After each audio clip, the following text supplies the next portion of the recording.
சரி, அடுத்ததாக வந்து முகமது நியாஸ் இலங்கையிலேருந்து கேட்குறாரு. என்ன கேட்குறாருன்னு கேட்டால், ஒரு அறிஞர் ஆய்வு செய்து சரியான தீர்ப்பு எடுத்தால் அவருக்கு 2 நன்மைகள் கிடைக்கும்.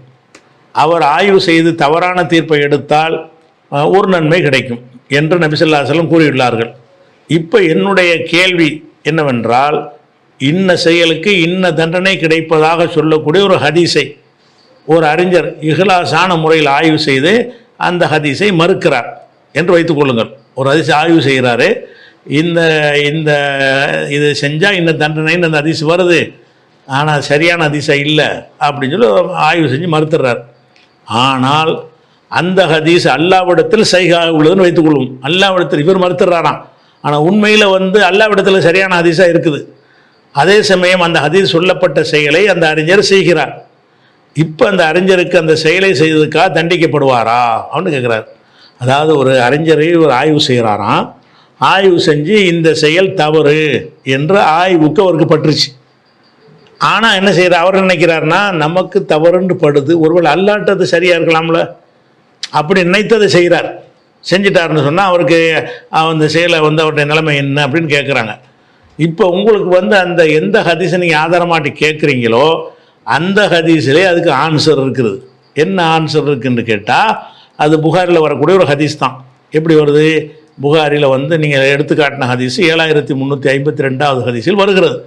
இதா ஹக்கமல் ஹாக்கிமும், ஒரு நீதிபதி தீர்ப்பளிக்கக்கூடியவர் தீர்ப்பளிக்கும் பொழுது ஃபஜ் தகத, நன்கு ஆய்வு செய்து, சும்மா அசாப, அவர் சரியான முடிவை எட்டிவிட்டார் என்று சொன்னால் ஃபலஹு அஜ்ரானே, அவருக்கு 2 கூலி இருக்கிறது. ஆய்வு செஞ்சு இதுதான் இதனுடைய தீர்வு என்று கண்டுபிடித்தார் என்று சொன்னால் அவருக்கு 2 கூலி இருக்கிறது. ஒய்தா ஹக்கம, அவர் தீர்ப்பளிக்கும் பொழுது ஃபஜ்தஹத் ஆய்வு செஞ்சு சும்மா தவறான முடிவை அடைந்து விட்டார் என்று சொன்னால் ஃபலஹு அஜ்ருன், அவருக்கு 1 கூலி இருக்கிறது. அப்போ வந்து சரியான முடிவை எட்டினால் 2 கூலி, தவறான முடிவை எட்டினால் 1 கூலி. அல்லாட்டது சரியாக இருந்தாலும் சரி. இதுக்கு என்ன அல்லாட்ட சரி இருந்தால் அர்த்தம், தவறான முடிவை எட்டிட்டாருன்னா என்ன அர்த்தம், அது அல்லாவிடத்தில் சரியாக இருக்கலாம்.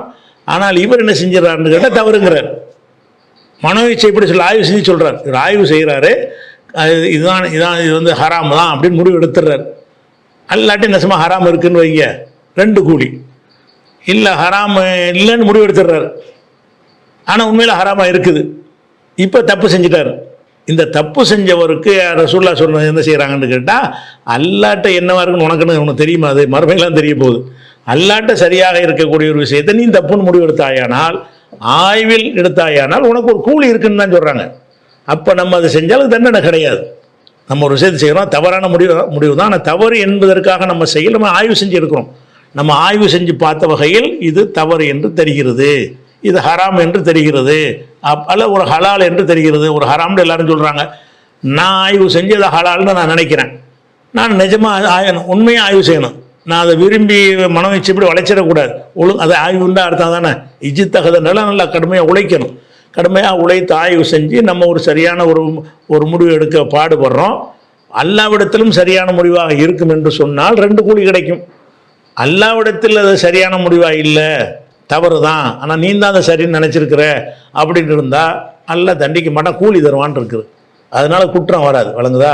அல்லாவிடத்தில் சரியாக இருந்தாலும் சரி தான், நீங்கள் எதை ஆய்வு செஞ்சு கண்டுபிடிச்சிங்களோ அதன்படி தான் நீங்கள் நடக்கணும். அதுக்கு 1 கூலி கிடச்சி போயிடும். ஏன்னா அல்லாஹ்வுடைய விஷயம் உங்களுக்கு இப்போ தெரியாதுல்ல, மறுமையிலான தெரிய வரும்.